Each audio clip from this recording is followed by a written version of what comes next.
everyone, जय Bharat and welcome. Okay, so dear students, जैसा कि कल हमारी बात हुई थी या फिर लास्ट लेक्चर में जब हमारी बात हुई थी उसके अकॉर्डिंग हम लोग नया चैप्टर जो है वो शुरू करने में थे। तो ये जो नया चैप्टर हम शुरू कर रहे हैं वो ऐसा है कि जो शुरू होते होते ही खत्म भी हो जाएगा।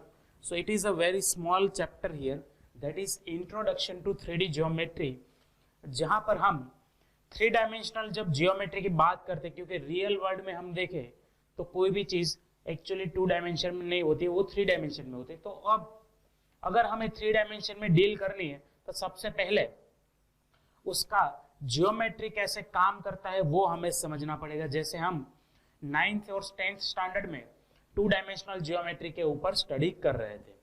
ओके, यहाँ पर हम सबसे पहले 3 डायमेंशनल स्पेस के बारे में समझेंगे 11th स्टैंडर्ड में।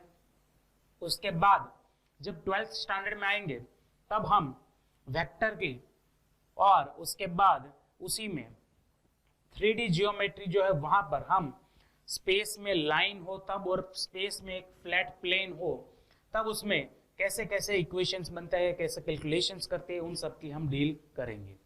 ओके, सो फिलहाल it is just a introductory part, उसका नाम ही है introduction to 3D geometry. So basically इस चैप्टर में हम क्या सीखेंगे, एक तो कोऑर्डिनेट एक्सिस सीखेंगे जो 3 डायमेंशन में काम करेंगे।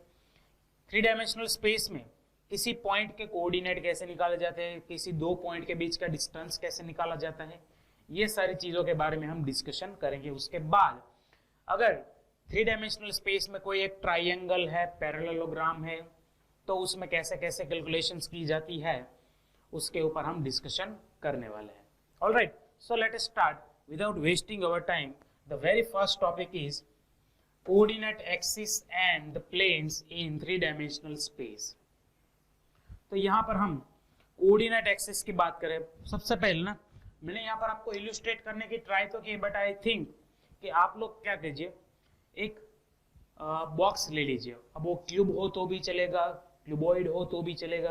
ऑलराइट, जैसे वो रूबिक्स क्यूब आता है, अगर वो आपके पास है तो भी वो चलेगा। It is a kind of box.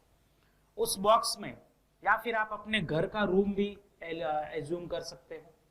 ठीक है, तो आपके घर का रूम का जो आपका नीचे का साइड ये कॉर्नर है सामने की साइड का, ऑलराइट, उस कॉर्नर को ना आप ये वाला पॉइंट समझिए। ठीक है, ये वाला पॉइंट जिसको हम बोलेंगे ओरिजिन ओ। क्या बोलेंगे? ओरिजिन ओ। ओके, फिर उस पॉइंट से इस तरह एक आगे लाइन बढ़ती रही है। ऑलराइट, वहां पर नीचे जो पॉइंट है वहां पर से 3 म्यूचुअली परपेंडिकुलर लाइन होगी। देखो, एक पहली लाइन होगी जो आपकी ब्रेथ ऑफ द रूम होगी, दूसरी होगी लेंथ ऑफ द रूम और तीसरी होगी हाइट ऑफ द रूम वाली। तो इस हॉरिजॉन्टल लाइन को हम क्या बोलेंगे? उस लाइन को हम बोलेंगे हमारा एक्स एक्सिस, यानी कि जो ब्रेथ वाली लाइन है उसको हम एक्स एक्सिस बोल देंगे। लेंथ वाली जो लाइन है उसको बोल देंगे हम वाई एक्सिस, और जो हाइट वाली लाइन है उसको हम बोल देंगे Z axis. So these 3 are the coordinate axis. और ये कैसी है? पॉजिटिव है। तो ओ एक्स जो है वो पॉजिटिव नंबर्स को इंक्लूड करती होगी, ओ वाई भी सिमिलर वे पॉजिटिव नंबर्स और ओ जेड भी सिमिलर वे पॉजिटिव नंबर्स। अब अगर ये ओ एक्स है तो यहाँ पर हम एक्स डैश बोल दे, अगर मान लो एक्स डैश बोल दे तो एक्स डैश क्या होगा? ओ एक्स डैश आपका नेगेटिव नंबर्स इंक्लूड करता होगा। जैसे 2D स्पेस में होता था यहाँ पर ओ एक्स और एक्स डैश, तो ये क्या करता था 1 2 3 ऐसे पॉजिटिव नंबर, ये लेता था -1 -2 जैसे नेगेटिव नंबर। सिमिलर वे यहाँ पर अगर ये y है तो इसको हम बोल देंगे y dash, O Y dash negative number include करता होगा ऑब्वियसली। और अगर ये पॉजिटिव ओ जेड है तो ये क्या हो जाएगा? ओ जेड डैश में नेगेटिव नंबर्स आ जाएंगे। So these are the coordinate axis which are actually 3 mutually perpendicular lines. Alright, ये 2 लाइन इस तरह से, ऑलराइट, दिख रहा है? ओके, और तीसरी लाइन जो होगी वो इस तरह से होगी।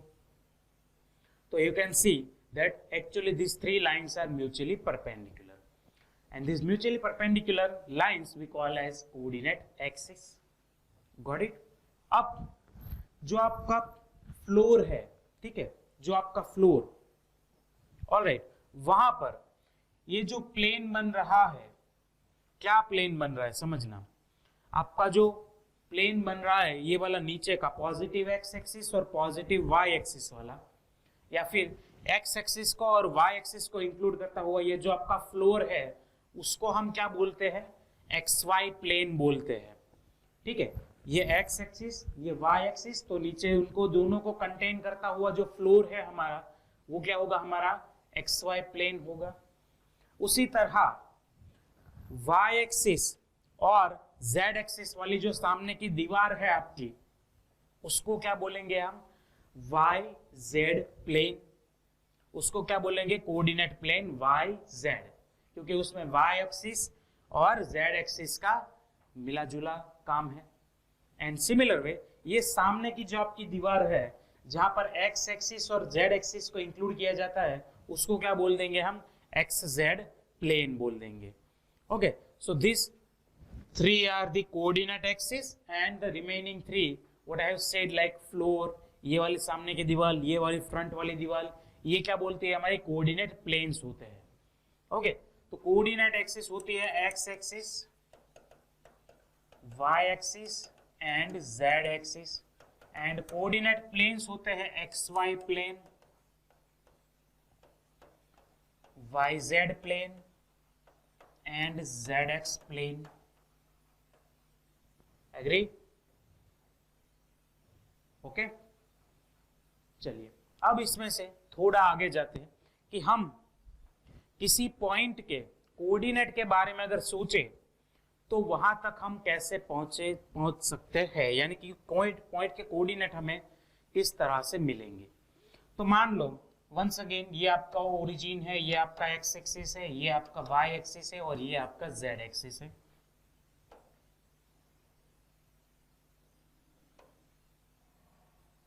ओके, चलिए अब यहां पर ना आपका इमेजिनेशन पावर जो है वो बहुत ज्यादा इंपॉर्टेंस रखता है, तो प्लीज थोड़ा सा यहां पर आप इमेजिन करने की ट्राई कीजिए। पहले हम 2 डायमेंशन के बारे में थोड़ा डिस्कस करते हैं। मान ले ये पॉइंट प्लेन में है, this is the 2 dimensional space, this our X axis Y axis origin. तो यहां तक मुझे पहुंचना है तो मैं सबसे पहले क्या करूंगा, तो यहां से अगर मुझे इस पॉइंट तक पहुंचना है तो व्हाट आई सिंपली डू कि मैं यहां से स्टार्ट करके पहले हॉरिजॉन्टली जाऊंगा यहां तक। ठीक है, ये पॉइंट तक मानो कि ये ए डिस्टेंस तक मैं हॉरिजॉन्टली जाऊंगा और फिर मैं यहां तक पहुंच जाऊंगा, वहां से मैं बी हाइट तक क्या जाऊंगा, वर्टिकली जाऊंगा। This is what I will do ना, समझ में आ रहा है? तो इस पॉइंट के कोऑर्डिनेट क्या आएंगे, तो मुझे एक्स एक्सिस के डायरेक्शन में ए यूनिट जाना पड़ेगा और वाई एक्सिस के डायरेक्शन में बी यूनिट जाना पड़ेगा, यानी कि कोऑर्डिनेट आएंगे A comma B. This is what we have learn in 2D geometry. अब हमें 3 डायमेंशनल अगर जियोमेट्री में जाना है तो हम क्या करेंगे कि एक स्पेस में हम एक पॉइंट ले लेंगे। तो सबसे पहले हम क्या करेंगे, तो हम एक्स एक्सिस की डायरेक्शन में जाएंगे कुछ मान लो कि ए यूनिट तक, फिर वहां से वाई एक्सिस की डायरेक्शन में हम जाएंगे कुछ बी यूनिट तक। समझ में आ रहा है ये? ओके, और वहां से एक मिनट, इस पॉइंट को थोड़ा सा इस तरफ ले लेते हैं और वहां से हम हाइट में ऊपर जाएंगे। ठीक है, वहां से हम हाइट में ऊपर जाएंगे कितने, तो के जेड एक्सिस की डायरेक्शन में सी यूनिट तक। तो एक्स एक्सिस की डायरेक्शन में ए यूनिट गए, उसके बाद वाई एक्सिस की डायरेक्शन में बी यूनिट और उसके बाद जेड एक्सिस की डायरेक्शन में सी यूनिट। तो इस पॉइंट के कोऑर्डिनेट क्या आएंगे, आएंगे A comma B comma C. समझ में आ रहा है यहाँ पर? तो this is how the coordinate of a point in 3 dimensional space is defined. पहले आएगा एक्स एक्सिस के डायरेक्शन में distance, then after it is Y axis के डायरेक्शन में distance and then after Z axis के डायरेक्शन में distance. Okay, A B और C में पॉजिटिव या नेगेटिव कोई भी वैल्यूज आ सकती है depending on in which direction are we going. ठीक है, अभी तो ये पॉजिटिव था तो ए बी सी पॉजिटिव होगा। अगर मान लो कि हम वाई एक्सिस में पीछे की तरफ हमें जाना पड़ रहा है तो ये डिस्टेंस कैसा हो जाएगा, नेगेटिव हो जाएगा। आ रहा है समझ में यहाँ पर? ओके, यहाँ पर ये बात समझना कि यहाँ पर ये सारे डिस्टेंस जो है वो परपेंडिकुलर होते हैं। ऑलराइट, जैसे यहाँ पर देख लो ये दोनों एक्स एक्सिस और वाई एक्सिस के बीच में परपेंडिकुलर, यहाँ पर इन दोनों के बीच में भी ये परपेंडिकुलर ही होता है। ऑलराइट, चलिए, तो ये होता है coordinates of the point in the plane. Now जैसे 2 डायमेंशन में दो कोऑर्डिनेट एक्सिस मिलके पूरे प्लेन को कितने पार्ट में डिवाइड करती थी, 1 2 3 एंड 4, 4 पार्ट में डिवाइड करती थी, हाँ या ना? ठीक है, उसी तरह से यहां पर हमारे 3 एक्सिस जो है, X axis, Y axis and Z axis, ये तीनों मिलके हमारे जो 3 डायमेंशनल स्पेस है उनको ये टोटल 8 पार्ट में डिवाइड करती है। Let us try to understand that how it is possible. समझना, बहुत ही सिंपल सी चीज है। यहाँ पर ये आपका ओरिजिन है, वंस अगेन एक्स एक्सिस, ये वाई एक्सिस, जेड एक्सिस, ये वाई डैश, यहाँ पर ये एक्स डैश और यहाँ पर ये जेड डैश। अब होगा क्या कि आपकी एक्स वाई एक्सिस जो थी, ओके, वो आपके फ्लोर जो था, जो फ्लोर उसके तो चार इक्वल पार्ट करती होगी, मतलब 4 क्वाड्रेंट में उसको डिवाइड करती होगी, हाँ या ना? पर उसमें अब क्या किया हमने, जेड एक्सिस एक्स्ट्रा किया। देखो ये 4 पार्ट क्या हो गए, ऊपर के जो है ये पार्ट 1, पार्ट 2, 3 और ये 4th पार्ट। ऊपर के जो 4 पार्ट है वो वहां पर जेड एक्सिस कैसा होगा, पॉजिटिव होगा। और सिमिलर वे अगर जेड एक्सिस जो है वो नेगेटिव में चला जाए तो नीचे भी 4 और पार्ट बने होंगे। Okay, X Y X axis, Y axis और पॉजिटिव जेड एक्सिस मिला के क्या करेंगे, ऊपर के 4 पार्ट बनाएंगे, मतलब कि 4 क्वाड्रेंट जैसे बनाएंगे। मतलब स्पेस के वो 4 पार्ट ऊपर करेंगे जब जेड एक्सिस पॉजिटिव होगी, 1 2 3 4। ओके, पर जब जेड नेगेटिव हो जाएगी तो सिमिलर वे वहां पर क्या होगा, तो नीचे भी जो ये पहले 4 बने थे उनके जैसे नीचे भी और 4 बनेंगे। तो टोटल यहां पर कितने पार्ट में डिवाइड होता है हमारा स्पेस, 8 पार्ट में डिवाइड होता है। इसको हम बोलते हैं ऑक्टेंट। तो हम क्या बोलेंगे, a 3D space, a 3-dimensional space is divided into 8 octants by coordinate axis.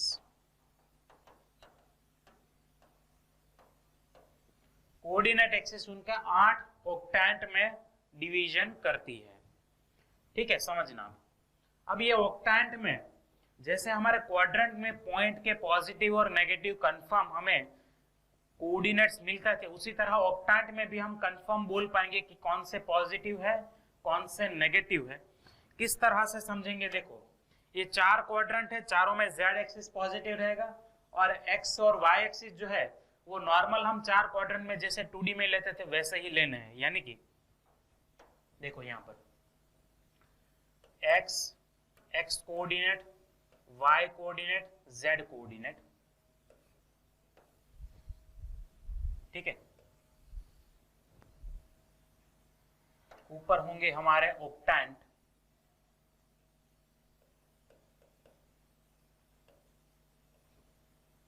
यहां पर होगा 1 2 3 4 5 6 7 एंड 8। ऑलराइट, अब अलग अलग ऑक्टेंट में कौन सी वैल्यू पॉजिटिव होगी कौन सी वैल्यू नेगेटिव होगी उसके बारे में हमें डिस्कशन करना है यहाँ पर।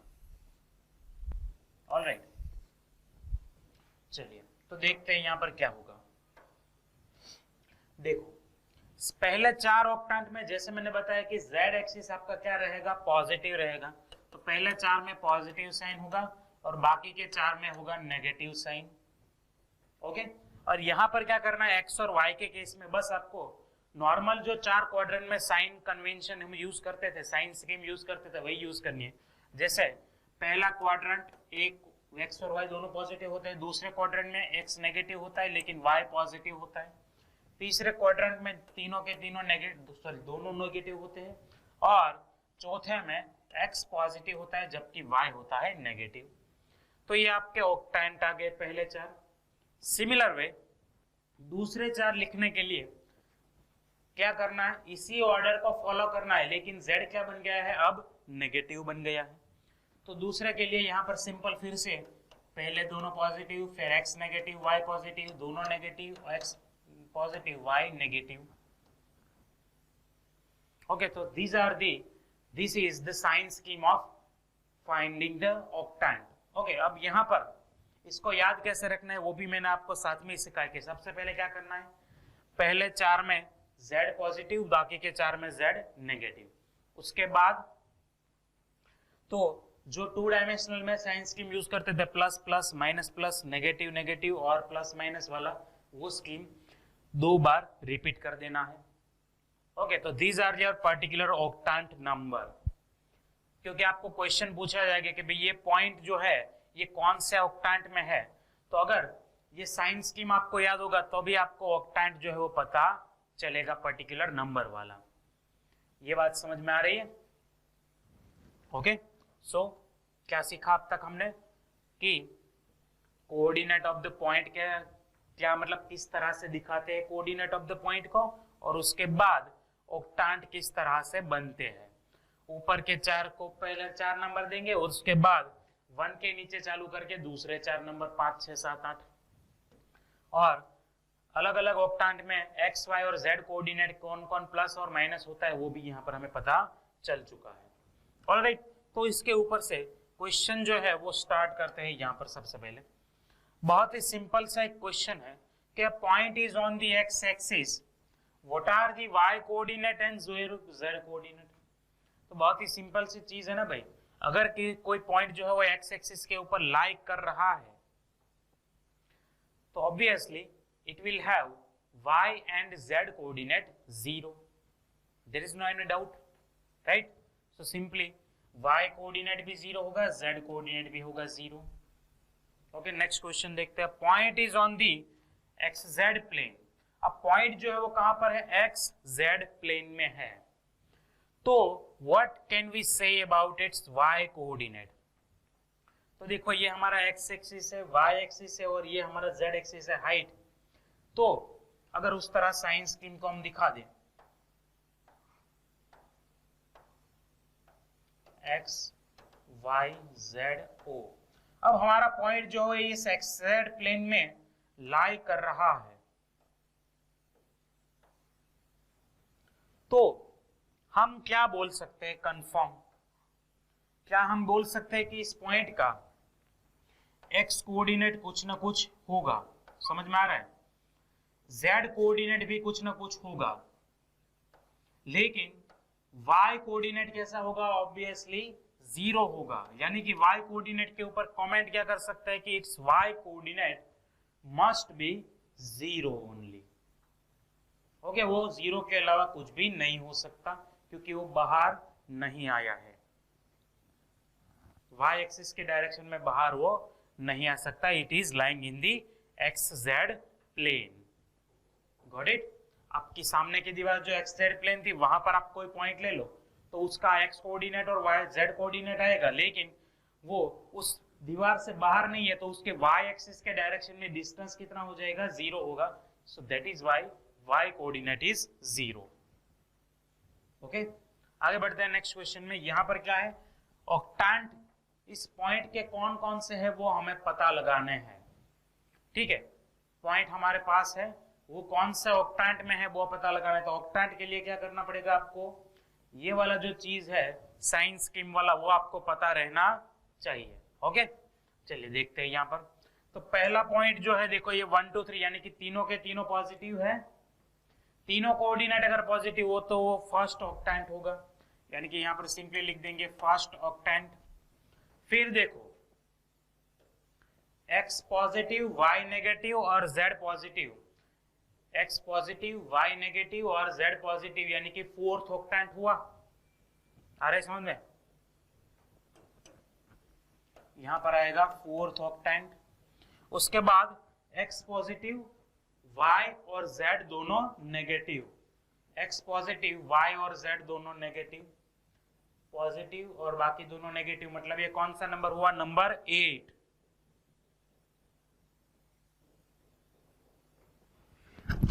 सॉरी, कौन सा नंबर आएगा? नंबर 8 आएगा यहाँ पर। ऑलराइट, उसके बाद क्या है देखो एक बार, x और y पॉजिटिव लेकिन z नेगेटिव, तो x और y दोनों पॉजिटिव हो लेकिन z नेगेटिव, नंबर कितना आएगा? नंबर 5 आ जाएगा।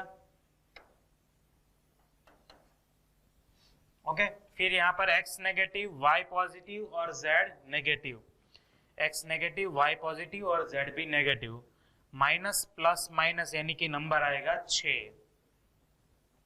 ओके, तो नंबर 6 यहाँ पर आएगा। उसके बाद x और y दोनों नेगेटिव लेकिन z पॉजिटिव, x और y दोनों negative, z positive, 3rd number आएगा वहां पर।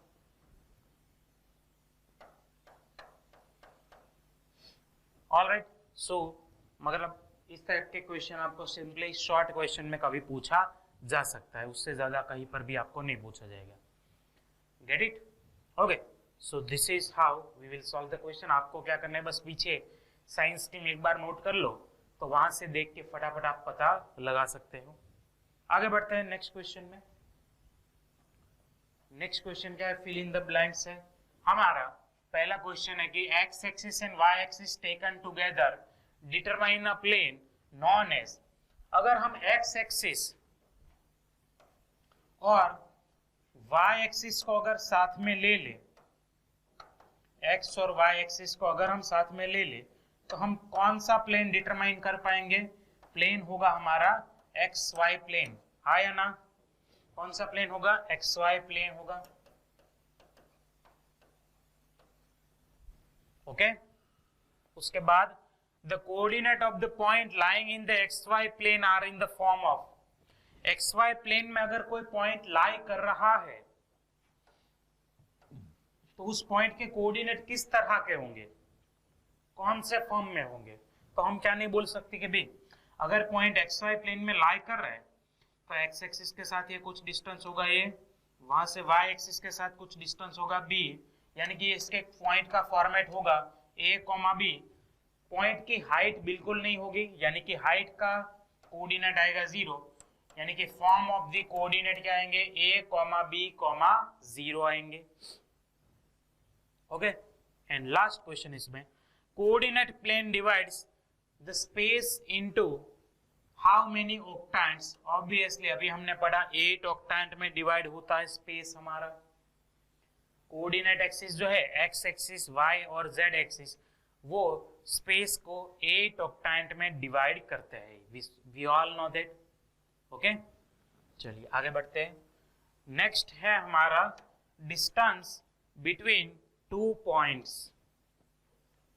तो 3 डायमेंशनल स्पेस में अगर हमारे पास 2 डिफरेंट पॉइंट है तो उनके बीच का डिस्टेंस कैसे निकाला जाता है, ये हमें पता लगाना है।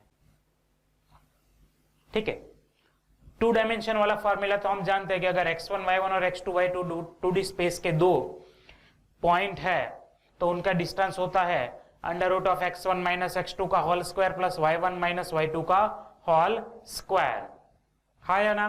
अब यहां पर हम समझेंगे कि 3D स्पेस में वो क्या होने वाला है। ओके, तो इसके लिए सबसे पहले क्या करेंगे, हम क्यूब का थोड़ा सा सहारा ले लेते हैं। चलिए एक छोटा सा बढ़िया सा क्यूब बना देते हैं, क्यूब जैसा कोई फिगर, ताकि हम फटाफट उसको अंडरस्टैंड कर पाए।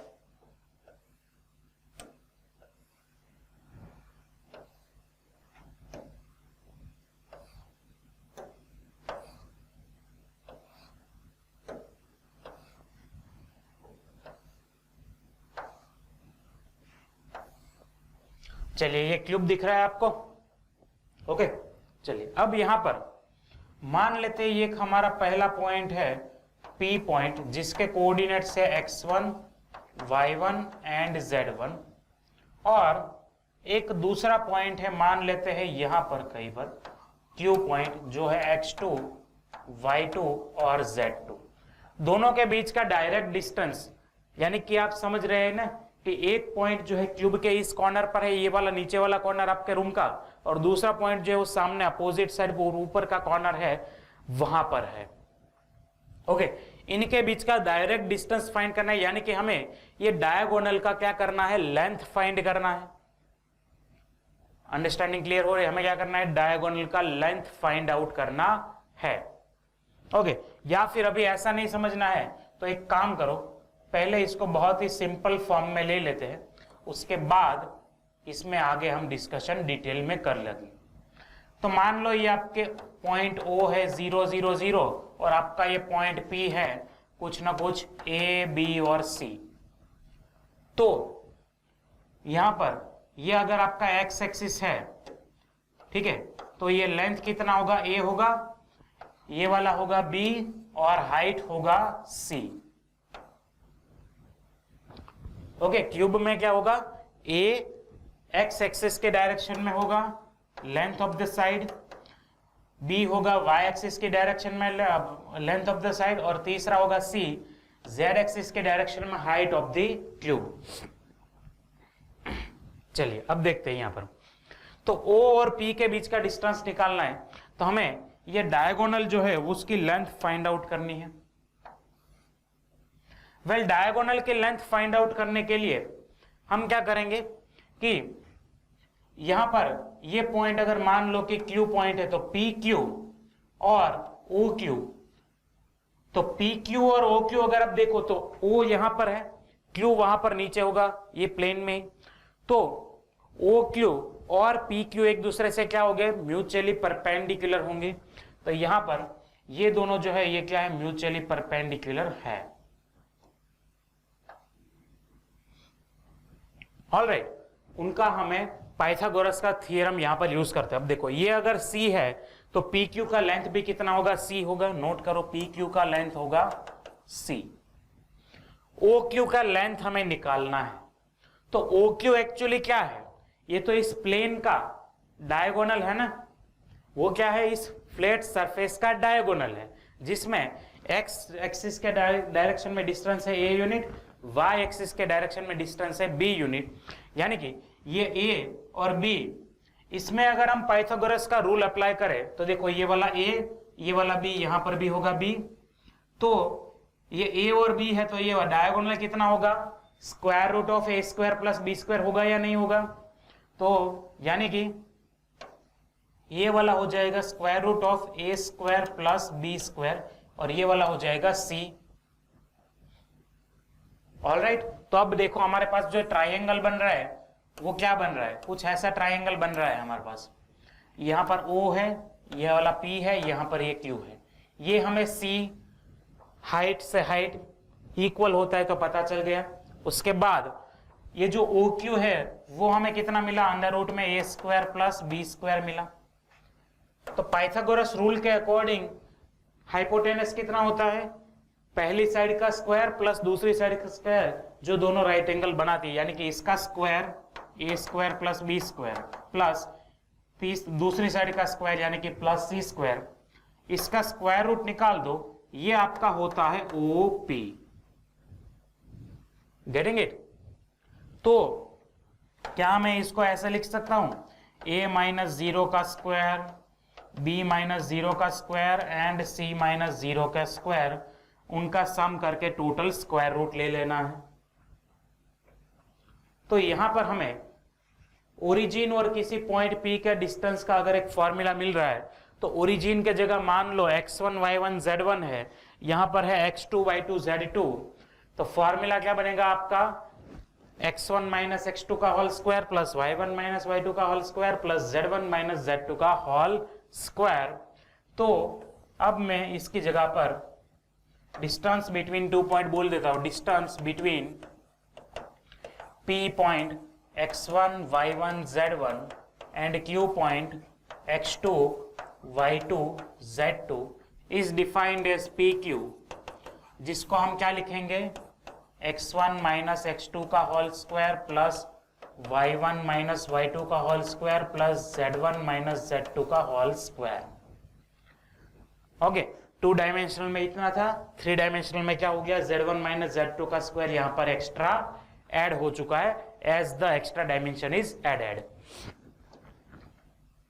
Alright, so this is the distance formula here. Clear बात है ये वाली?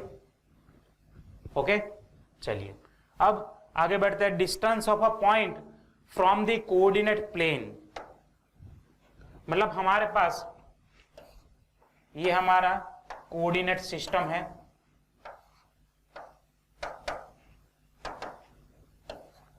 समझना, उसमें एक प्लेन है, मान लेते हैं यहां, सॉरी एक पॉइंट है P जिसके कोऑर्डिनेट से A, B और C, समझना वो 3 डायमेंशन में, पॉइंट कहां पर है 3 डायमेंशन में, ये समझना है। अब हमें इस पॉइंट से XY प्लेन का डिस्टेंस निकालना है। क्या करना है? डिस्टेंस निकालना है। तो मैं क्या करूंगा, XY प्लेन जो है वहां पर इसके साथ परपेंडिकुलर बनाऊंगा मैं। तो ये मेरा परपेंडिकुलर है मान लो, तो ये Q पॉइंट जो है वो कहां पर लाई कर रहा होगा, XY प्लेन में लाई कर रहा होगा, हा या ना? समझ में आ रहा है? ओके, अब देखो Q पॉइंट के अगर कोऑर्डिनेट के बारे में बात करें, Q पॉइंट के अगर कोऑर्डिनेट के बारे में हम बात करें यहां पर, तो उसका देखो X कोऑर्डिनेट तो A ही रहेगा और Y कोऑर्डिनेट जो रहेगा वो B रहेगा। X कोऑर्डिनेट A रहेगा, Y कोऑर्डिनेट B रहेगा, लेकिन Z कोऑर्डिनेट कितना होगा, 0 होगा। ठीक है, सबसे पहले आपको यह समझना जरूरी है कि Q पॉइंट B जो है उसके, सॉरी पॉइंट Q है उसके X और Y कोऑर्डिनेट जो है वो P से इक्वल ही बन रहे हैं। सबसे पहले यह समझने की ट्राई करो। अगर मैं यहां से परपेंडिकुलर बनाऊंगा तो उस पॉइंट का X कोऑर्डिनेट और Y कोऑर्डिनेट जो है वो सेम रहता है, लेकिन Z कोऑर्डिनेट क्या होता है, 0 हो जाता है, क्योंकि एग्जैक्टली ये पॉइंट जो था ये नीचे आ गया, ऐसा समझो आप। ये पॉइंट क्या आ गया, एग्जैक्टली नीचे आ गया, ऐसा समझना है आपको। अब समझ में आ रहा है? तो बस पॉइंट P का distance of point P A B C with plane XY is, चलिए तो पॉइंट P का XY प्लेन के साथ डिस्टेंस कितना होगा, PQ के जितना होगा, तो वो गिवन बाय PQ है। तो PQ का डिस्टेंस फॉर्मूला अप्लाई करो तो A माइनस A का whole square plus B minus B का whole square plus C minus 0 का होल स्क्वायर, यानी कि यहां पर आएगा under root of C square which can also be written as modulus of C। तो XY प्लेन के साथ डिस्टेंस कितना आएगा, मॉड्यूलस ऑफ C, यानी कि Z कोऑर्डिनेट के मॉड्यूलस के जितना आएगा डिस्टेंस। कितना डिस्टेंस आएगा ये, Z कोऑर्डिनेट के डिस्टेंस, सॉरी मॉड्यूलस के जितना। Similar way distance of point A, B, C with YZ plane अगर बोल दे तो YZ प्लेन के डिस्टेंस के लिए क्या करेंगे, सिंपल सी चीज है, जैसे यहां पर XY प्लेन तो आंसर आया मॉड्यूलस Z, उसी तरह YZ प्लेन तो आंसर क्या आएगा, modulus of X coordinate. Okay, और उसी तरह से अगर XZ प्लेन है तो डिस्टेंस क्या आएगा, मॉड्यूलस ऑफ Y कोऑर्डिनेट। यानी आप यहां पर ऐसा भी लिख सकते हैं कि मॉड्यूलस ऑफ Z कोऑर्डिनेट, यहां पर मॉड्यूलस ऑफ X कोऑर्डिनेट, और यहां पर आएगा मॉड्यूलस ऑफ Y कोऑर्डिनेट।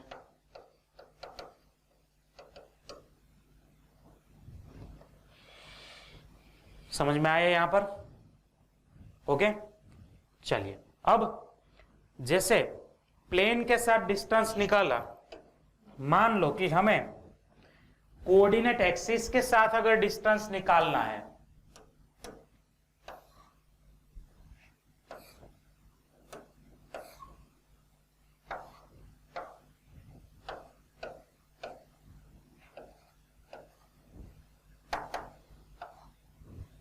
तो हमारा पॉइंट फिर से 3 डायमेंशनल स्पेस में है।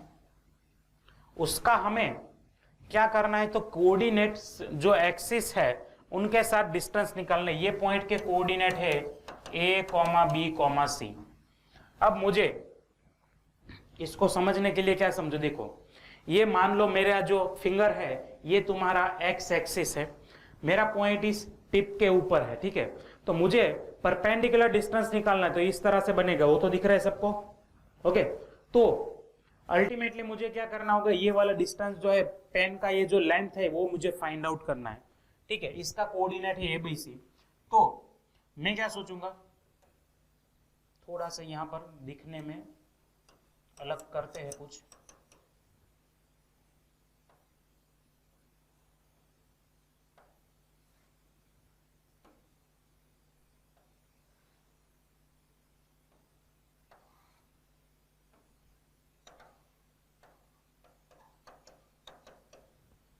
ये डिस्टेंस मुझे निकालना, अब यहां पर से आपको क्लियर दिख नहीं होगा, एक काम करते हैं वाई एक्सिस के साथ समझने की ट्राई करते हैं। देखो यहां पर इस तरह से हम वाई एक्सिस के साथ में डिस्टेंस निकाल रहे हैं। तो मुझे क्या करना होगा, ये तो परपेंडिकुलर होगा लेकिन इसके साथ O को मुझे जोड़ना पड़ेगा, ठीक है। और ये जो फिगर बन रही होगी ये आपको ये ट्रायंगल दिखेगा, राइट एंगल ट्रायंगल आपको दिखेगा सही, लेकिन वो कैसा दिखेगा, टिल्टेड दिखेगा, ऐसे फ्लैट प्लेन में नहीं दिखेगा। ऑलराइट, वो थोड़ा इमेजिन करवाना मतलब हमारे लिए मतलब यहाँ पर से अभी वो थोड़ी सी मुश्किल चीज है, लेकिन फिर भी मैं आपको समझाने की ट्राई करता हूँ। देख लीजिए, मुझे इस वाली चीज को फाइंड आउट करना है, तो मुझे क्या करना पड़ेगा, इस पॉइंट से परपेंडिकुलर ड्रॉ करना पड़ेगा। कहां पर, वाई एक्सिस के ऊपर परपेंडिकुलर ड्रॉ करना पड़ेगा। तो वो परपेंडिकुलर अगर वाई एक्सिस के ऊपर मैं ले लूं तो होगा क्या कि मेरा एक्स कोऑर्डिनेट भी 0 हो जाएगा, जेड कोऑर्डिनेट भी 0 हो जाएगा, लेकिन वाई कोऑर्डिनेट कैसा रहेगा, पी के जितना ही रहेगा, यानी कि यहां पर वाई कोऑर्डिनेट क्या रहेगा, आपका बी रहेगा। ये समझ में आ रहा है, वाई कोऑर्डिनेट आपका क्या रहेगा, बी रहेगा। तो उस केस में पॉइंट का एक्सिस के साथ परपेंडिकुलर डिस्टेंस, यानी कि क्या होगा, इस दोनों पॉइंट के बीच का डिस्टेंस होगा। पी पॉइंट से मैंने फुट ऑफ परपेंडिकुलर बनाया वाई एक्सिस के ऊपर, क्यों, जिसके कोऑर्डिनेट्स क्या आएंगे, ऑब्वियसली 0 भी 0 आएंगे, क्योंकि B is lying on Y axis, okay. तो डिस्टेंस पी क्यू क्या हो जाएगा, देख लो एक बार, under root A square plus B minus B का स्क्वायर प्लस सी स्क्वायर, यानी कि ये हो जाएगी under root of A square plus C square हो जाएंगे। समझ में आ रहा है। तो similar method we can also use for z axis and x axis. तो यहां से अगर मैं एक परपेंडिकुलर बनाऊं z एक्सिस के ऊपर, उसको बोल दे r के कोऑर्डिनेट आएंगे 0 0 c, और यहां से अगर मैं एक बनाऊं उसको बोल दे हम s के कोऑर्डिनेट आएंगे a 0 0,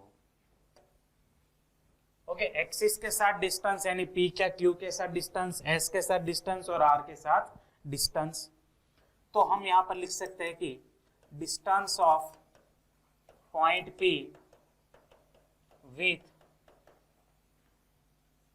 x एक्सिस, ठीक है। तो वो क्या आ जाएंगे, under root of a square plus B, sorry under root of B square plus C square आएंगे, यानी कि x कोऑर्डिनेट आया तो y और z मिसिंग है, तो y का स्क्वायर प्लस z का स्क्वायर, दोनों का स्क्वायर रूट में ले लेंगे सम।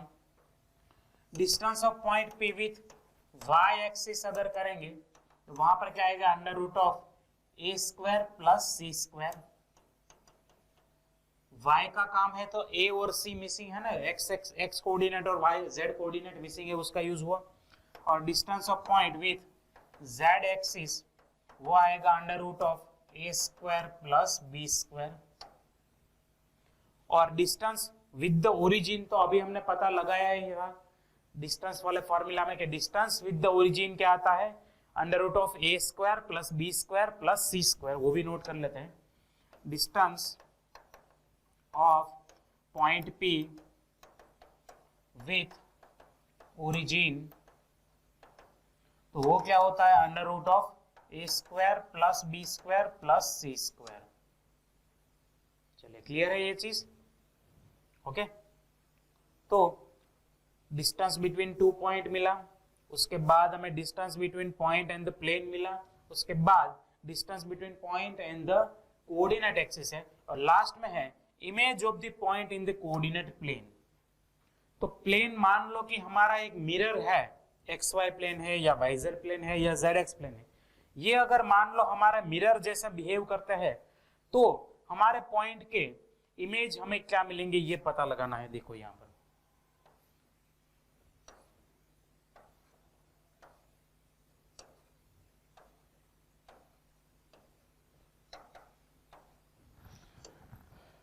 ये हमारा एक्स वाई प्लेन है, समझना। अब यहां पर एक पॉइंट जो है वो P पॉइंट है, A, B, C। तो उसका एक्स वाई प्लेन में अगर हम इमेज जो है वो फाइंड आउट करें तो इसका इमेज का जो कंसेप्ट है उसके अकॉर्डिंग देखें तो इमेज हमें कुछ ऐसा दिखेगा।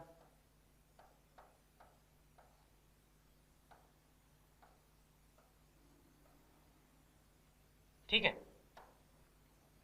तो हुआ क्या होगा, देखो इसके जो भी एक्स और वाई कोऑर्डिनेट है वो एज इट इज रहे होंगे, बस हुआ क्या कि हाइट जो ऊपर सी थी वो बन गई नीचे नेगेटिव सी। समझ में आए? तो इसके कोऑर्डिनेट क्या रहेंगे, A, B, नेगेटिव C रहेंगे। क्योंकि हुआ क्या यहाँ पर x कोऑर्डिनेट और y कोऑर्डिनेट जो है, x कोऑर्डिनेट और y कोऑर्डिनेट सेम रहेंगे, z कोऑर्डिनेट ऊपर की जगह नीचे चला जाएगा, यानी कि z कोऑर्डिनेट जो है वो प्लस का हो जाएगा माइनस, या तो फिर माइनस का हो जाएगा प्लस। तो हम लिख सकते हैं कि image of point P in XY plane. तो अगर प्लेन XY है तो वो वहां पर क्या होगा कि x और y कोऑर्डिनेट सेम रहेंगे, z कोऑर्डिनेट नेगेटिव हो जाएगा। फिर image of point P in YZ plane अगर करेंगे तो सिनारियो सेम रहेगा, y और z कोऑर्डिनेट जो है वो सेम रहेंगे, x कोऑर्डिनेट बदल जाएगा। समझ में आ रहा है? y और z coordinate will be same but x coordinate will be negative. और image of point in XZ plane की अगर बात करें तो वहां पर क्या आएगा, x और z coordinate will be as it is but y coordinate will be negative. Question आ रहा है समझ में topic? Okay, so this is how we will just do it. Alright, तो इतने जो चीजें हैं उनके ऊपर से आज का फिर से क्वेश्चन जो है दूसरे वो स्टार्ट करते हैं जो डिस्टेंस फॉर्मूला के ऊपर ज्यादातर बेस्ड रहेंगे। पहला क्वेश्चन है उसमें सिंपल सा, आपको दोनों पॉइंट के बीच का डिस्टेंस निकालना है। तो हम जानते हैं ना कि लेट P पॉइंट को हमने बोल दिया 2, 3, 5 और Q पॉइंट को बोल दिया 4, 3, 1।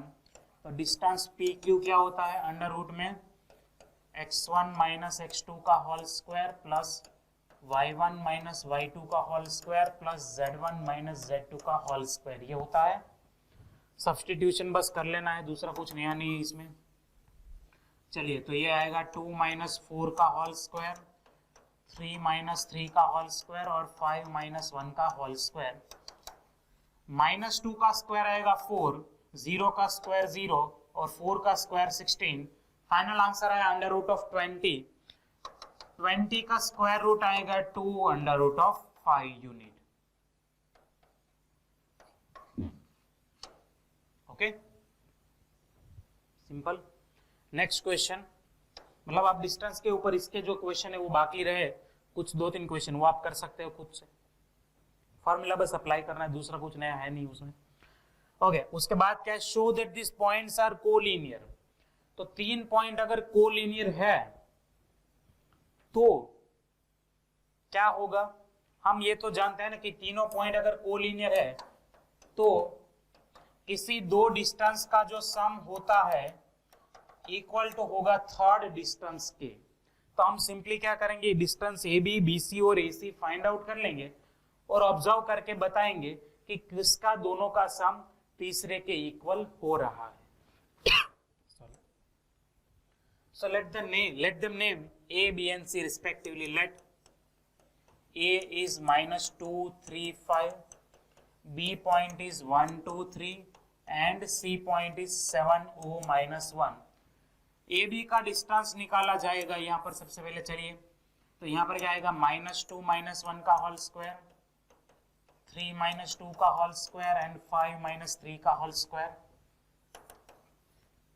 -3 का स्क्वायर, 1 का स्क्वायर, 2 का स्क्वायर, ये कितना आया 9 + 1 10 प्लस √14 आ गया AB। चलिए डिस्टेंस BC निकाल देते हैं पहले, B और C, यानी कि 1 - 7 का होल स्क्वायर, 2 - 0 का होल स्क्वायर और 3 + 1 का होल स्क्वायर। 6 का स्क्वायर, -6 का स्क्वायर 36, 4 और यहाँ पर आएगा 16, यानी कि ये कितना हुआ √56, यानी कि 2 √14 आ गया। 14 × 4 56, 4 का स्क्वायर रूट निकल जाएगा 2, 14 का नहीं निकलेगा as it is. Distance AC निकालते हैं पहले। चलिए अब तो क्या आएगा यहाँ पर, देखो -2 - 7 का होल स्क्वायर, फिर आएगा 3 - 0 का होल स्क्वायर और उसके बाद 5 + 1 का भी होल स्क्वायर, तो ये आएगा 9 का मतलब 81, फिर आएगा 9 और फिर आएगा 36, तो ये कितना आया 90 + 36 यानी कि 126। 126/9 करेंगे, 126/9, तो यहाँ पर हमें क्या मिलेगा, ओके सो 14 मिल रहा है, यानी कि ये हमारा क्या है 9 × 14 है, जिसका स्क्वायर रूट आएगा 3 √14। ऑलराइट, तो AB, BC और AC मिल चुके हैं, तो here AB + BC is √14 + 2 × √14 becomes 3 × √14 which is equal to AC। Okay, तो AB और BC का डिस्टेंस का सम आ गया simple AC, so you can say that A, B and C are collinear points।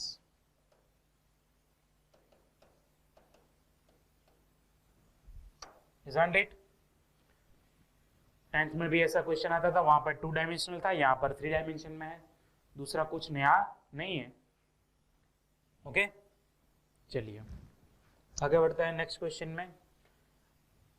क्या प्रूव करना है, प्रूव करना, वेरीफाई करना है हमें कि ये तीनों कोवर्टाइसिस जो है वो आइसोसेलेस ट्राइंगल के हैं। वेल आइसोसेलेस ट्राइंगल यानी कि ऐसा ट्राइंगल जिसमें 2 एंगल इक्वल हो, या फिर ऐसा भी बोल सकते हैं कि 2 साइड्स इक्वल हो। तो हम आइसोसेलेस प्रूव करने के लिए क्या करेंगे कि ट्राइंगल की ना तीनों साइड्स को फाइंड आउट करेंगे, मेजर उसका फाइंड करेंगे और उनमें से ऑब्जर्व करके बताएंगे कि कौन सी 2 साइड्स इक्वल हो रही है, प्लस वो दोनों का सम तीसरे से इक्वल नहीं होना चाहिए, क्योंकि अगर दोनों का सम जो है वो तीसरे से अगर इक्वल है, यानी कि AB और BC का सम अगर तीसरे के साथ इक्वल है, तो उस केस में क्या होगा बच्चा लोग कि वो ट्रायंगल नहीं बनेंगे लेकिन वो कोलिनियर बन जाएंगे। समझ में आ रहा है कि नहीं आ रहा है? तो वेरीफाई करते समय ये नहीं देखना है सिर्फ कि 2 साइड्स इक्वल है, ये भी देखना है कि उन 2 साइड्स का सम तीसरी साइड से ग्रेटर होना चाहिए, क्योंकि ट्राइंगल में sum of the 2 side is always greater than the third side, ये रूल होता है। ओके चलिए तो सबसे पहले इनको ABC नाम दे देंगे। लेट A इज 0 7 और -10 है, B है 1 6 और -6, C है 4 9 एंड -6। अब हमें डिस्टेंस AB निकालना पड़ेगा सबसे पहले, चलिए वो फटाफट निकाल देते हैं। 0 - 1 का होल स्क्वायर, 7 - 6 का होल स्क्वायर और -10 + 6 का होल स्क्वायर, यह आएगा 1 + 1 + 16, यानी कि आया √18। √18 यानी 9 × 2 यानी कि 3√2 आ जाएगा, तो ये आ गया 3√2 AB। डिस्टेंस BC निकालते हैं। 1 - 4 का होल स्क्वायर, 6 - 9 का होल स्क्वायर और -6 + 6 का होल स्क्वायर, ये आएगा 3 का स्क्वायर 9 + 3 का स्क्वायर 9 + 0, यानी कि फिर से आ गया 3√2। तो देखो ए बी और बी सी तो इक्वल आ गए हैं, तो example is not over yet. अभी आपको क्या करना है, ए सी बी फाइंड आउट करना जरूरी है। चलिए ए सी फाइंड आउट करेंगे तो 0 - 4 का स्क्वायर, फिर आएगा 7 - 9 का होल स्क्वायर, और उसके बाद -10 + 6 का होल स्क्वायर, तो ये क्या बनाएगा 16, यहाँ पर आएगा 4 और यहाँ पर आएगा 16, यानी कि ये आया 36, सॉरी हाँ 36 है, और उसका स्क्वायर रूट करेंगे तो आएगा 6।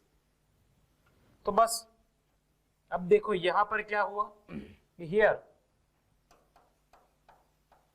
ए B and B C are equal 3√2, ये तो इक्वल है ही, plus and A B plus B C is equal to 3√2 + 3√2 becomes 6√2। इनका सम क्या आया, 6√2 आया, which is actually greater than 6। 6 × √2 करेंगे तो ऑब्वियसली वो 6 से ग्रेटर रहेगा, क्योंकि √2 का एग्जैक्ट अप्रोक्सीमेट वैल्यू क्या है 1.41 अप्रोक्सीमेटली। तो 6 के साथ अगर 1.41 मल्टीप्लाई होगा तो 6 से ग्रेटर रहेगा, यानी कि A B plus B C जो है वो ए सी से ग्रेटर भी है, इक्वल नहीं है। तो इतना रीजनिंग करने के बाद हम बोल सकते हैं कि this is the isosceles triangle and the vertices are of isosceles triangle. Okay, so अब आप नीचे कमेंट कर सकते हैं, so AB triangle, so triangle ABC is isosceles.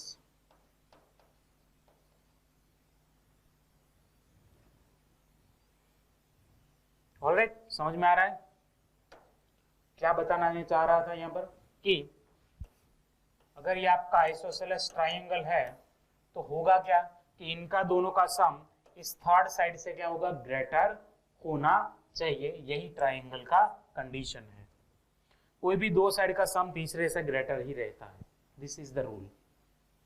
Okay, चलिए आगे बढ़ते हैं। यहां पर क्या प्रूव करना है कि मतलब वेरीफाई करना है कि these are the vertices of right angled triangle. ये दोनों राइट एंगल ट्राइंगल के वर्टिसेस हैं। तो राइट एंगल ट्राइंगल में ऑलवेज क्या होता है, पाइथागोरस रूल फॉलो होना चाहिए। Doesn't matter whether the points are in the 3 dimension और इन द 2 डायमेंशन, क्योंकि ट्राइंगल की जब बात करते हैं तो ट्राइंगल तो एक्चुअली एक फ्लैट फिगर है, यानी कि प्लानर फिगर है। ट्राइंगल को आप कहीं पर भी रखो स्पेस में, it can not be 3 dimensional figure, it is always a planar figure, वो 2D फिगर ही रहता है। ऑलराइट, बस वहां पर पॉइंट के जो कोऑर्डिनेट है वो 3 डायमेंशन में जा सकते हैं। तो अब यहां पर देखते हैं, चले फिर से इनको ए बी सी नाम दे देते हैं। Let 0 7 and 10 is A, B है -1 6 और 6, और सी है -4 9 and 6। Once again distance A B निकालेंगे, या फिर एक काम करते हैं ना, यहाँ पर तो ए बी स्क्वायर भी चलेगा, क्योंकि हमें वैसे भी isosceles sorry right angle triangle ही प्रूव करना है। तो ए बी का स्क्वायर निकाल देते हैं। तो यहाँ पर क्या आएगा, 0 + 1 का होल स्क्वायर, 7 - 6 का होल स्क्वायर, 10 - 6 का होल स्क्वायर, 1 + 1 + 16, यानी कि ये आया 18। उसके बाद बी सी का स्क्वायर निकालेंगे, तो -1 + 4 का होल स्क्वायर, 6 - 9 का होल स्क्वायर एंड 6 - 6 का भी होल स्क्वायर, ये आएगा 3 का स्क्वायर प्लस ये भी 3 का स्क्वायर और ये 0 का स्क्वायर आया वंस अगेन 18। AC का स्क्वायर भी निकाल देते हैं यहाँ पर। चलिए, तो 0 + 4 का होल स्क्वायर, उसके बाद 7 - 9 का होल स्क्वायर एंड उसके बाद 10 - 6 का भी होल स्क्वायर, 16 + 4 + 16 आया 36 AC स्क्वायर। तो क्या बोल सकते हैं आप लोग कि AB² + BC² is actually AC square. तो here AB square plus BC square is 18 plus 18 becomes 36. So AB square plus BC square is actually AC square. So we can say that angle opposite to AC, which will be obviously angle B is the right angle triangle, right angle, and hence triangle ABC is right angle triangle.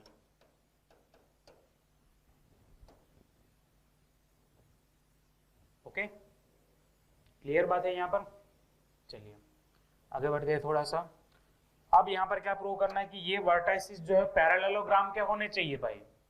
तो भाई parallelogram जो है उसमें क्या conditions होती है कि भाई वहां पर अपोजिट साइड्स जो होती है वो कैसी होती है, इक्वल होती है। अपोजिट साइड का लेंथ होता है वो इक्वल होता है, ठीक है ना। तो that is enough condition for us to verify whether they are the vertices of parallelogram or not. We will simply find out the length of sides. Okay, तो पैर में दो साइड हमें सेम मिलनी चाहिए यहाँ पर। ओके, चलिए देखते हैं यहाँ पर। तो पहले ले लेते हैं late A is -1 2 1, B is 1 -2 and 5, C is 4 -7 and 8, and D is 2 -3 and 4. चलिए डिस्टेंस ए भी निकाल देते हैं। -1 का होल स्क्वायर, 2 + 2 का होल स्क्वायर और 1 - 5 का होल स्क्वायर। चलिए कितना आएगा ये अंडर रूट में, -2 का स्क्वायर 4 16 16। चलिए 4 16 और 16 यानी कि 36 का स्क्वायर रूट आएगा 6। BC निकालते हैं।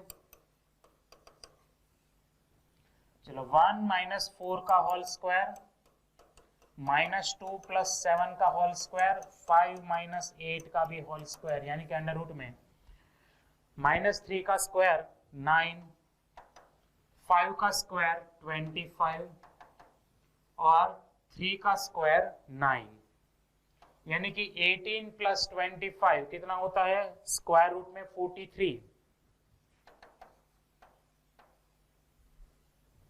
ओके, सिमिलर वे CD निकाल देते हैं।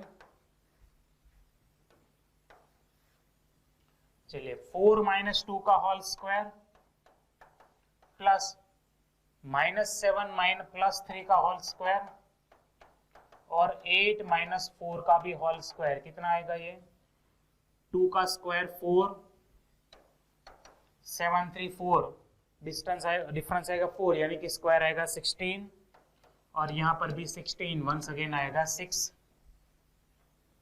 एंड लास्ट रहा A एंड D के बीच का डिस्टेंस। तो A और D का बीच का डिस्टेंस निकालेंगे तो क्या आएगा -1 - 2 का होल स्क्वायर प्लस 2 + 3 का होल स्क्वायर और 1 - 4 का भी होल स्क्वायर। -3 का स्क्वायर 9 25 और 9 25 और 9 once again is root of 43। तो यहाँ पर ऑब्जर्वेशन से दिख रहा है ना, AB and CD are of equal length, BC and AD are of also equal length. तो here AB is equal to CD and BC is equal to AD. So AB, CD are vertices of parallelogram. बस इतना reasoning enough है यहाँ पर। Okay, चलिए clear हो गया यहाँ पर। आगे बढ़ते हैं। नेक्स्ट क्वेश्चन क्या है, यहाँ पर हमें फाइंड आउट करना equation of the set of the points which are equidistant from this 2 points. तो ऐसे सारे पॉइंट का हमें सेट ऑफ इक्वेशन निकालना है जो क्या होंगे, इन दोनों पॉइंट से इक्वल डिस्टेंस पर रहेंगे। जैसे 2 डायमेंशन में हम बात करते थे ना कि हमें A और B पॉइंट दिए गए हैं, तो हमें ऐसे सारे पॉइंट का सेट निकालना है जो दोनों के साथ इक्वल डिस्टेंस के ऊपर हो। तो वो पॉइंट ऑफ सेट क्या होता था हमारा, ये लाइन होती थी, यानी कि परपेंडिकुलर बाइसेक्टर होता था। परपेंडिकुलर बाइसेक्टर के ऊपर का आप कोई भी पॉइंट ले लो, वो ऑलवेज दोनों एंड पॉइंट जो है सेगमेंट के, उनके साथ इक्वल डिस्टेंस ही बनाता है, कभी भी उसका डिस्टेंस अलग नहीं हो सकता। सिमिलर वे यहां पर 3 डायमेंशन में भी हम ऐसा एक इक्वेशन जनरेट कर पाएंगे, लेकिन 3 डायमेंशन में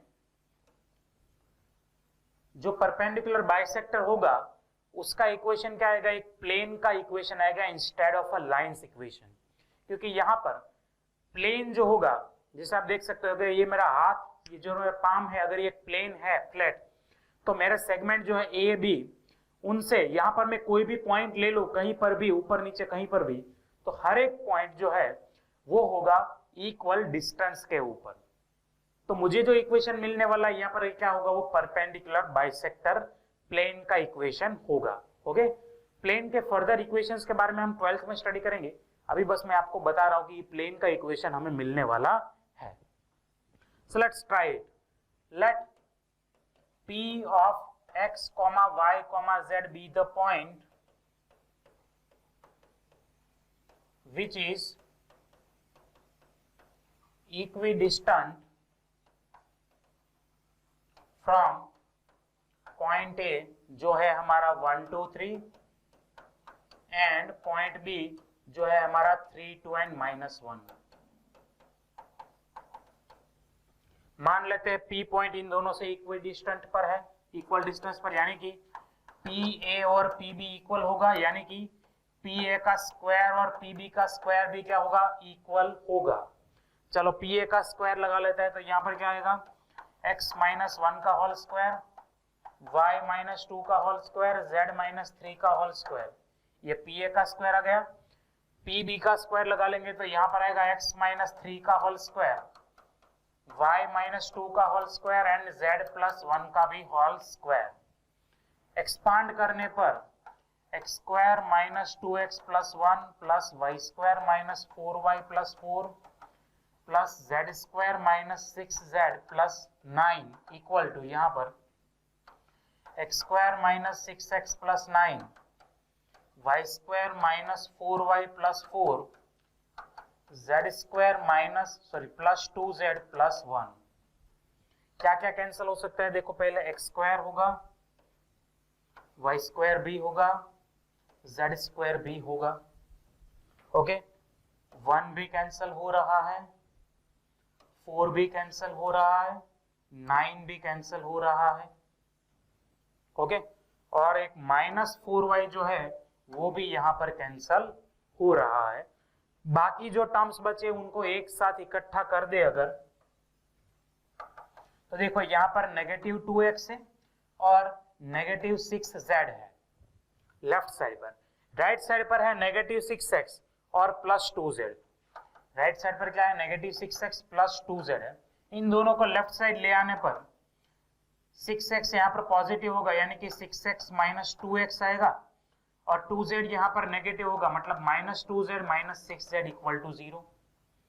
तो क्या आया, 4x - 8z, क्या है वहां पर, 4x - 8z = 0। 4 कॉमन लेने पर x - 2z = 0। तो इक्वेशन क्या मिला, x - 2z = 0। This is the equation of a plane in which all the points, इस प्लेन जो प्लेन का जो हमें इक्वेशन मिला उसके ऊपर के सारे पॉइंट आप कोई भी ले लो, वो ऑलवेज A और B से इक्वी डिस्टेंट ही रहेंगे। जैसे इसके ऊपर का आप कोई पॉइंट ले ले, मान लो इसको सेटिस्फाई करते हो ऐसे x और z की कोई भी वैल्यू, जैसे आप ले लो 1, सॉरी यहाँ पर ले लो आप 2, 2, 5 और 1, ये इसके ऊपर लाई कर रहा है, देखो 2, 5 और 1 लगा लो तो आंसर 0 आएगा। तो x y z की जगह 2, 5 और 1 लगा लो तो आंसर 0 आएगा। तो ये पॉइंट का अगर आप A और B से डिस्टेंस निकालेंगे तो सेम रहेगा, ओके, अब यहाँ पर 5 की जगह में 0 करो, -1 करो, 2 करो, 3 करो, -7 करो, -100 करो, कुछ भी करो, डजंट मैटर, क्योंकि y तो यहाँ पर ऑलरेडी y का कोफिशिएंट 0 है, तो ये टर्म तो वैसे भी 0 होने ही थे। ऑलराइट, तो ये यहाँ पर कॉन्सेप्ट है, यानी कि इसका अगर आप फिगर ड्रॉ करो तो आपको कुछ ऐसा फिगर दिखेगा, समझना कि यहाँ पर आपका ए पॉइंट है, यहाँ पर आपका बी पॉइंट है, आपका प्लेन कुछ ऐसा दिख रहा होगा। ये होगा प्लेन के साथ पॉइंट ऑफ इंटरसेक्शन इस वाले का, और प्लेन जो होगा वो क्या होगा, यहाँ पर म्यूचुअली इसके साथ परपेंडिकुलर होगा। प्लेन जो होगा वो सेगमेंट के साथ परपेंडिकुलर भी होगा और उसको बाइसेक्ट भी करता होगा पॉइंट एम में। Okay, this will be the figure. आ रहा है समझ में? और 3D में अगर समझना है तो इस तरह से देखो इसको।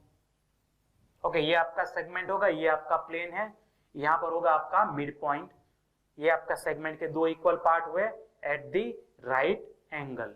ऑलराइट, राइट एंगल के ऊपर। आया समझ में? ऑलराइट, नेक्स्ट क्वेश्चन देखते हैं। अब यहाँ पर क्या है, सेट ऑफ द पॉइंट निकालना है कि जिसका sum of the distance from this A and the B is equal to 10। ठीक है, यहां पर हमें क्या करना है, ऐसे पॉइंट का हमें सेट ऑफ इक्वेशन निकालना है जिसका ए और बी के साथ डिस्टेंस जो है उनका सम कितना हो, 10 के बराबर होना चाहिए। तो late P of xyz be the point whose the sum of whose distances from A 400 and B -400 is 10। तो यहां पर क्या हो रहा है भाई कि PA और PB डिस्टेंस का सम जो है वो 10 आ रहा है। ओके, चलिए बस सब्स्टिट्यूशन करना है। तो PA क्या हो जाएगा, अंडर रूट में x - 4 का whole square plus Y square plus Z square होंगे, और PB क्या होंगे, x + 4 का whole square plus Y square plus Z square equal to आ जाएगा 10। है क्या नहीं है? ओके, अब इसका ऐसा इक्वेशन हम नहीं रख सकते, इसको थोड़ा सा हमें और सिंप्लीफाई करना होगा। इसको बोल सकते हैं लेकिन रखेंगे नहीं ऐसा। तो सिंप्लीफाई करने के लिए क्या करना पड़ेगा, हमें स्क्वायर रूट जो है उसको किसी ना किसी तरह निकालना पड़ेगा। ओके, तो सबसे पहले काम हम ये करेंगे स्क्वायर रूट निकालने का। तो स्क्वायर रूट निकालने के लिए हम क्या करते हैं, इस टर्म को अपोजिट साइड ले जाते हैं, इसको अभी एज इट इज रख देते हैं। समझना अभी x - 4 का whole square plus Y square plus Z square equal to 10 minus यहाँ पर x + 4 का whole square plus Y square plus Z square. अब क्या करते हैं, दोनों साइड स्क्वायरिंग कर देते हैं। तो दोनों साइड स्क्वायरिंग करने पर आपको कुछ u दिखेगा। तो यहां पर तो स्क्वायर और स्क्वायर रूट डायरेक्ट कैंसिल होके बनाएंगे सिर्फ x - 4 का whole square plus Y square और प्लस जेड स्क्वायर। लेकिन यहां पर क्या आएगा, a - b का होल स्क्वायर फॉर्मूला अप्लाई होगा। तो a - b के होल स्क्वायर फॉर्मूला के अकॉर्डिंग इसको सिंप्लीफाई करोगे तो यहां पर आएगा a square plus b square, यानी इसका पूरा का स्क्वायर करेंगे तो स्क्वायर रूट रिमूव हो जाएगा। ओके, -2ab, तो 2 इंटू a इंटू b।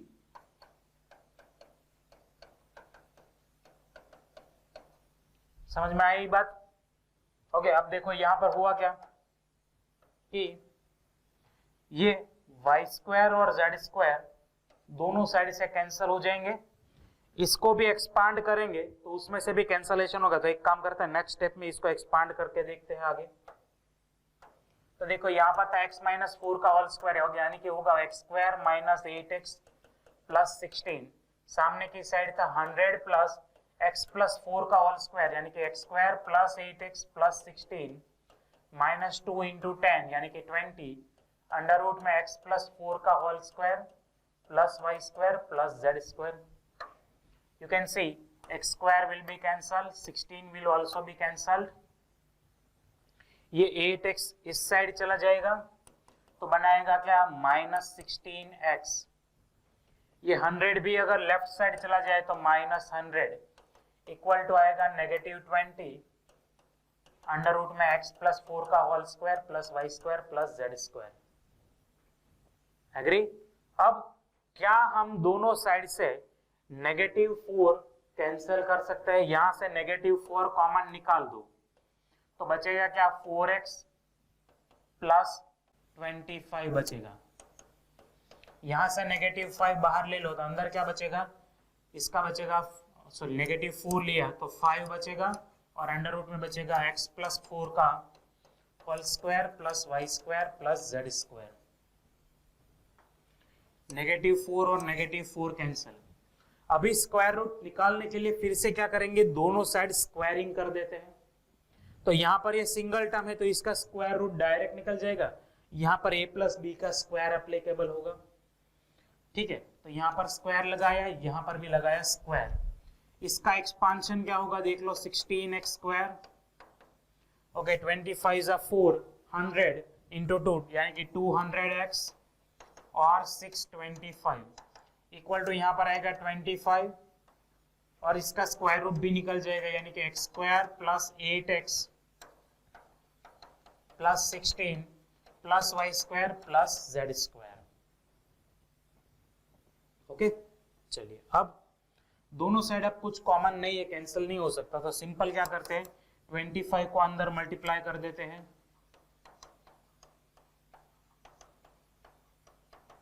तो ये आएगा 25x स्क्वायर, ये आएगा 200x, ये आएगा 16 मल्टीप्लाई बाई 25 करेंगे तो आएगा 400 plus 25y square and 25z square. चलिए 200x और 200x तो दोनों साइड से cancel.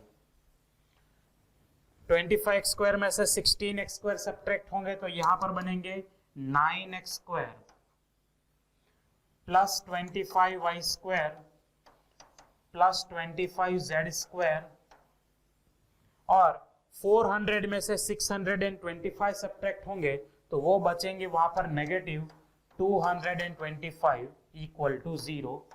This is the last equation or it is representing the set of points which are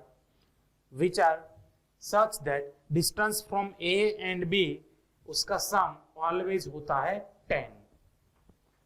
ये हमारा फाइनल इक्वेशन है. यहां पर हो रहा है क्लियर कि नहीं हो रहा है यहां पर? Alright, so this is the I think the last question for today. देख लेते हैं आगे. यस, बिल्कुल ये लास्ट क्वेश्चन है हमारा. सो आई गेस कि आज का जो टॉपिक है वो सबको समझ में आया है और बस आपको इस तरह के कुछ क्वेश्चन जो है साथ में ऑलरेडी आपको रेफरेंस बुक में दिए गए, जस्ट आपको इसको प्रैक्टिस करनी है ताकि फॉर्मली आपकी ग्रिप जो है इसके ऊपर आ जाए और इसके ऊपर के कोई भी क्वेश्चन जो है इजीली आप सॉल्व कर पाए. ऑलराइट, सो रखते हैं यहाँ पर लेक्चर आज का. कल हम मिलेंगे और इस चैप्टर को भी हम कल ही हम खत्म कर लेंगे. Alright, so see you then. Good bye and जय भारत.